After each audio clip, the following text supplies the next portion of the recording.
सास बहू का रिश्ता। निधि और उसकी सास के बीच हमेशा किसी न किसी बात पर अनबन छिड़ी ही रहती है, जिसके चलते दोनों कभी एक दूसरे को समझने और प्यार करने की कोशिश तक नहीं करती। अरे मेरे तो भाग ही फुट गए जो ऐसी बहू मिली। हाय, मेरी तो जिंदगी बर्बाद हो गई। भगवान, या तो अच्छी सास दे देता या फिर गूंगी। इन्हें मेरे सिर बिठाकर कौन से जन्म का बदला ले रहे हैं भगवान। क्या बोली? वही जो आपने सुना। इतनी बड़ी हो गई कि सास से जुबान लड़ाती है। अरे यही सीख कर आई है क्या मायके से? अरे नहीं नहीं, उसके लिए तो ससुराल ही काफी है। मेरी सास ने मुझे बहुत अच्छे से जुबान लड़ाना सिखाया है। हाँ। सास बहू की तीखी नोक झोंक चल ही रही होती है कि दीपू वहां आ जाता है। रिश्ता करते हुए पति पत्नी की जगह सास बहू की कुंडली मिलानी चाहिए, क्योंकि अगर सास बहू का रिश्ता अच्छा नहीं तो उनका पता नहीं, पर पति की जिंदगी तो पक्का झंड है। मुझे अपने सामने कोई झगड़ा नहीं चाहिए। बस करो दोनों। दोनों शांत होकर अपने अपने काम में बिजी हो जाती हैं। दीपू ऑफिस चला जाता है, जिसके थोड़ी ही देर में दीपू की बहन कल्पना का फोन आता है। अरे कैसी है रे बेटा? ससुराल में सब बढ़िया है ना? कोई तुझे परेशान तो नहीं करता? सास की बात सुनकर पास खड़ी निधि हंसकर कहती है, अरे वाह रे ऊपर वाले, खुद बहू को शांति से सांस भी नहीं लेने देती और बेटी से पूछ रही है कोई परेशान तो नहीं करता। अरे मेरी बेटी तुम्हारी तरह नाकारा और बदतमीज नहीं है, इसलिए उससे पूछना बनता है।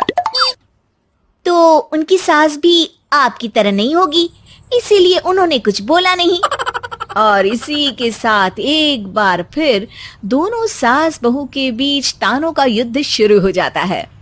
फिर कल्पना कुछ देर तक तो फोन पर सुनती रहती है, पर जब दोनों चुप होने का नाम तक नहीं लेती तो वो चिल्लाते हुए बीच में बोलती है, अरे बस करो, यह फोन कान पर लगाए जब मुझसे आप दोनों की बातें सुनी नहीं जा रही तो मेरा बेचारा भाई न जाने किस हाल में होगा।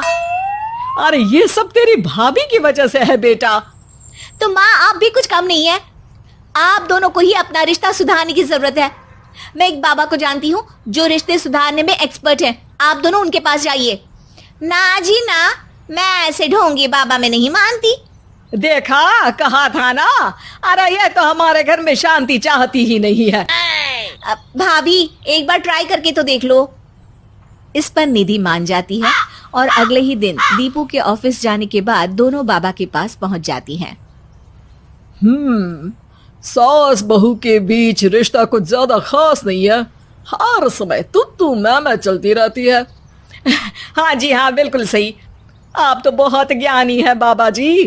तो पाई सुनो, बहू को साफ और सच्चे मन के साथ सास को 12 लाल और 12 हरी चूड़ियां भेंट करनी है। मतभेद अपने आप कम हो जाएंगे।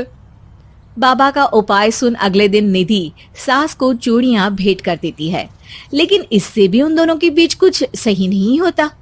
अरे पक्का इसने ही किलस कर चूड़ियां दी होंगी, तभी कुछ नहीं हुआ। दोनों दोबारा बाबा के पास जाती हैं। कुछ नहीं होता। तो दूसरा उपाय सुनो। सुबह सूरज निकलने से पहले ही घर की सफाई कर सारा कूड़ा घर से बाहर कर ठंडे पानी से स्नान करना है। इससे दोनों के बीच रिश्ते अच्छे हो जाएंगे। अरे इतनी जल्दी मम्मी जी ही उठ सकती हैं? ये आपको ही करना पड़ेगा। मैं अकेली तो लड़ाइयाँ नहीं करती ना। बाबा का उपाय मानते हुए अगली सुबह से सास जल्दी उठ सूरज निकलने से पहले घर की सफाई कर ठंडे पानी से नहाने लगती है। ये सब कुछ दिन तक चलता है, जिससे अभी भी दोनों के रिश्ते तो नहीं सुधरते, पर सास की तबीयत खराब होने लगती है। अब लगता है आपने मन से काम नहीं किया होगा, तभी तो रिश्ता वैसा का वैसा पड़ा है और तबीयत खराब हो गई। अरे सही कहती थी तुम, कल मुहा ढोंगी बाबा। देर आए पर दुरुस्त आए। चलो आराम करो आप। अब निधि बाकी काम छोड़ सास की सेवा करने लगती है। अपनी पत्नी और माँ में ऐसा बदलाव देख दीपू बिल्कुल हैरान रह जाता है। अरे कहीं बाबा ने कोई जादू टोना तो नहीं कर दिया?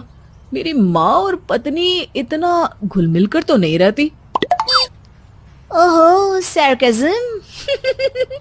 बस बस, अब जाओ और अपना काम खुद कर लो, मुझे मम्मी जी का ख्याल रखना है। निधि की बात सुन हैरान दीपू बस उन्हें देखता रह जाता है और निधि सास का ध्यान रखने में लगी रहती है। इसी तरह दिन बीतते हैं और निधि आधे से ज्यादा समय सास के साथ बिताने लगती है, जिस वजह से उन दोनों का रिश्ता पहले से अच्छा होने लगता है और वो एक दूसरे को समझने लगती है। बहू, मैं सोचती हूँ एक बार उसे ढोंगी बाबा के पास जाना चाहिए, उसे सबक सिखाने के लिए। अरे पर मम्मी जी, उसकी क्या जरूरत है, हमारे घर में सब ठीक है, फिर वो कुछ भी करे, हमें उससे क्या। दोनों के बीच ये बात हो ही रही होती है कि तभी बाबा कल्पना के साथ उनके घर आ जाते हैं। माँ, बाबा आप दोनों से मिलना चाहते थे, इसलिए मैं उन्हें यहाँ ले आई। अरे पर हमें इस ढोंगी बाबा से नहीं मिलना। हाँ, मेरी बहू बिल्कुल सही कह रही है। जो कुछ समय पहले एक दूसरे को मारने को चलती थी, आज एक ही लय में बात कर रही है। आपको अपने रिश्ते के लिए किसी बाबा के नहीं, अपने आप की जरूरत होती है। रिश्ता सुधारने के लिए जरूरी है कि सास बहू को अपनी बेटी और बहू सास को अपनी माँ जैसा समझे और प्यार दे। उपाय तो बस एक तरीका है लोगों को समझाने का कि असली उपाय उनके पास ही है, आपको बस उन्हें समझना है। अगर आपको ये कहानी पसंद आई तो इसे शेयर जरूर करें और हमारे चैनल को सब्सक्राइब करें और बेल आइकॉन को जरूर दबाएं ताकि आपको ऐसे वीडियो का नोटिफिकेशन मिलता रहे। जय हिंद, हंसते रहो, खुश रहो, यही हमारी आपके लिए प्रार्थना है।